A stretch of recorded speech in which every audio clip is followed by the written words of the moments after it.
What is going on today, guys? We're going to get into the brand new news that Dana White has released for UFC. We got some banger cards coming up. UFC 320, I believe October 4th, headlined by Ankalaev versus Pereira 2. Finally, we're getting this rematch. I'm really excited for it, and we're going to break it down just a little bit. But first, let's look at the co-main. Merab again. This is the third time he's in here in 2025.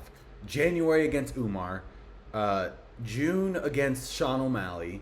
Last September he was against Sean O'Malley as well. So what is that? A 3-month gap in between fights? 3 months again, and then 3 months again. He's fighting again the beginning of October against Sandhagen in Las Vegas. Banger card, and that's not even it. I'm assuming this would be the triple header. It would be main, co-main, and then right there as the featured fight, Prochazka versus Rountree Jr. I'm assuming for the number one contender, the light heavyweight belt. Man, these are banger fights, back to back to back. I mean, this card is better than any card we've got all year, and we haven't even heard the rest of the card. Yeah, that's the fucking truth. Maybe you throw a good strike fest on there, like a roofie or something like that. You build a little bit of hype for one of those Brazilian guys because Pereira's on the card. And this card doesn't really need much else, man. This is the best card we have all year so far. All year. This is banger. Okay? Then, also, finally got announced. October 25th, UFC 321 in Abu Dhabi. Tom Aspinall, the rightfully heavyweight belt holder, the heavyweight champ, the real champion of heavyweight, is finally going to compete. I cannot wait to see how he dismantles Gane. I believe it's going to be in a round. I don't think it's going to be as quick as John Jones. I don't think Gane is going to go in there and humiliate himself like he did before. I think he's going to take his time. I think it's going to be a little bit more methodical. I still think Tom gets him out within the end of the first round, or he badly hurts him. And that's just the truth. If he doesn't run and shoot a double leg and he decides to strike with Gane,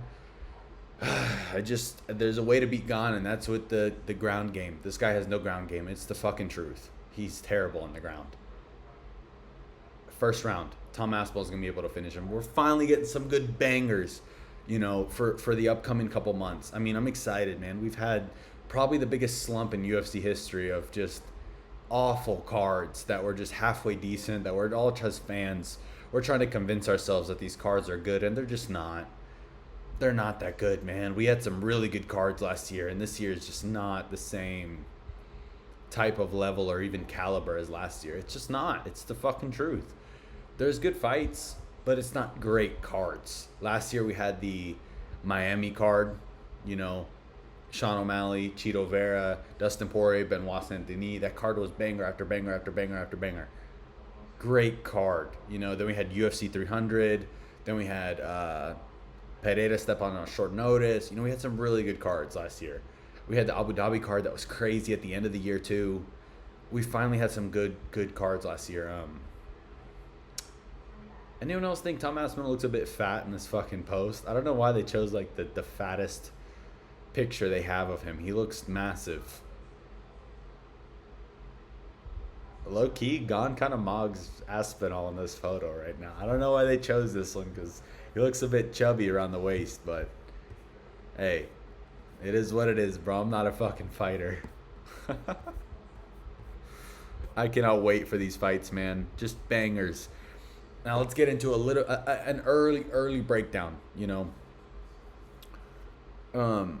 what? Before this, UFC 319 in August, about a month away from now, still has no co-main. It's a great card so far. This is probably one of the best cards all year. A rightful number one contender versus the champion in Khamzat versus Dricus. This is what I'm talking about. I wish they built this one up a bit more because these guys can both be stars. Especially Khamzat. He's already kind of there. Dricus just needs a little bit more of a push. I hopefully they can bump up the promo in the next month for this one because it's a big one. So far, it's a good card. Jeff Neal versus Carlos Prates, Jared Cannonier versus Michael Page, Tim Elliott versus Kaya Sakura, banger card. Right, King Green versus Diego Ferreira, Gerald Mearshart, Jessica, Chase Hooper. He just competed against Paulo Costa. Edson Barboza, Brian Battle, Karine Silva. You know, it's a good card, especially for Chicago. It's looking like it's going to be a good card. I just wish we could see the co-main, but hey, I'm not going to complain too much, man. These fights are just bangers for the next upcoming cards, and I'm excited. We're finally get some really good number one contender matchups. Hopefully they can throw another kind of number one contender matchup for the bantamweight bout. Hopefully they can throw in like a, like an Umar versus. Let's see the rankings real quick. Like an Umar versus.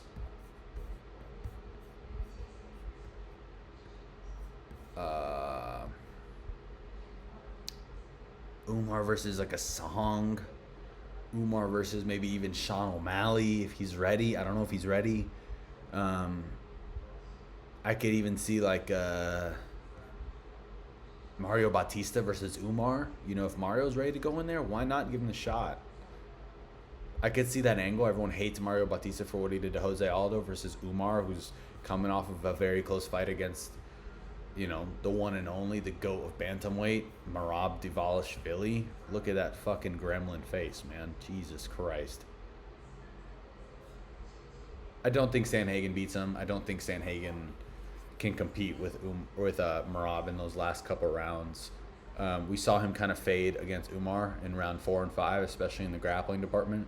So I can't imagine how he's going to keep up with Merab. And I honestly think Merab's going to be able to finish him just by exhaustion. I don't think Corey's been in that type of fight against a exhausting type of fighter like Merab. Very interesting fight. Finally getting some number one contenders versus the rightful champion in each fight. I think the one I'm probably most surprised by is this one. I thought we all agreed that, Yuri's going to be facing Ulberg in Perth. That would have been a great headliner for Perth. They needed a headliner for that card because I think that's in August as well. But maybe Yuri needed more time. And Khalil is taking this on kind of quick turnaround as well. Khalil just got out of a 5-round war with Jamal Hill. Even though he won and he dominated that fight, it was 5 rounds. And he said he even hurt his knee in that fight. So it's very interesting to see him in here less than, 3 months away? August, September, October. 3 months away. So he's had about a month in between his fights. And he's already fighting, again, one of the most difficult guys in the 205 division in Yuri Prochazka. Very interesting. June 21st, literally a month ago, Khalil just fought, and he's already booked again. That means he's had about a month in between training camps. And Yuri's been out for a minute since his last fight. Very interesting. Very, very, very interesting. I think I'm going to go with Yuri Prochazka. I think he's going to be too dynamic. I think he's had a big rest in between his fights compared to Rountree. I think the last time we saw Yuri was, January against Jamal Hill? January against Jamal Hill. So he's had a big layoff. I know he was doing some kind of school.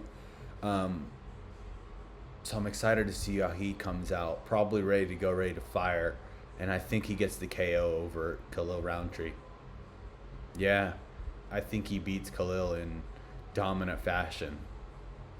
It's a 3-rounder too. So maybe Khalil comes out quick, man. I don't know. He's kind of a speed mogger for the 205 division. Very interesting matchup. Very, very interesting. I am curious of those how much this quick turnout is going to affect Khalil, who said his knees hurt or something. His ankle hurts. His ACL. Something. He was talking about something. He was injured. And this one too, man. We're finally getting this guy in there. I kind of wish it was against Almeida. I understand Almeida probably needs one more to become a little bit more well-known in the heavyweight division. Gane has the backstory. He's a little bit more of a star. Interesting. I still think Tom Aspinall mogs this guy quick, quick. Within a round, maybe two. Maybe the first round he strikes, wins a tit for tat battle. Second round, just double leg smash, knocks him out. TKO on the ground. Gane doesn't deserve a fucking title fight. I don't know how he keeps on getting them. It is what it is, bro. Let me know y'all's thoughts about these upcoming fights. Finally, we're getting some good ones for the upcoming cards. I'm excited, and maybe this Noche card being canceled kind of gave us a good setup for the next couple cards because we were able to save some top tier talent for them. And I'm excited and happy that the UFC is actually spreading out these superstars and not just booking them all on the Abu Dhabi card. It's always like packed on that card. It's always full and it's bangers. Don't get me wrong, it's a great card to watch, especially midday. I'm kind of a fan of that. Being in the US, it's kind of nice, a midday card, get a little bit of day drinking going. You still got dinner afterwards. It's not you're up till 1-2 a.m. then you got to make a video and shit. It's like, man, this is a nice card. You get a break, you're done by 10. Great night.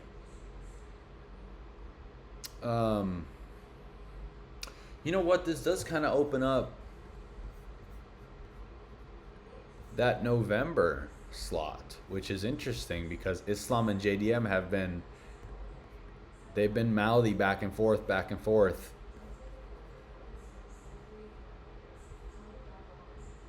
think it's November 9th, November 12th, something like that. UFC 22, 322. It's probably going to be Islam versus JDM for that 170 belt. And they're probably going to throw Bilal versus Shavkat on there as number one contender. Or Bilal versus Kamaru. I don't know if Kamaru's going to be that active. I would love to see that. That's a great build-up. These guys have bad blood. Make that fight. Make that card. I would love to see it. But yeah, that probably opens up November for Islam versus JDM, which is a big fight, man. I'm glad they're going to Madison Square Garden, too. They're not being saved for fucking Abu Dhabi. I'm pretty sure this Aspinall Gane card also has Volkov versus Almeida on it, which is also a good fight. But yeah, man, we got some good fights coming up. I'm excited. I know these 2 weekends are in the Apex, but they're going to be good fights too. I'm excited for Albazi versus Tyra. I think Tyra fucking mogs him. Dolidze versus Hernandez. I think Hernandez gets it done. Just think he's a little bit more of a finisher. But yeah, man, there's some good ones coming up. Let me know your thoughts. Down below, like, subscribe. Let me know. Thanks, guys.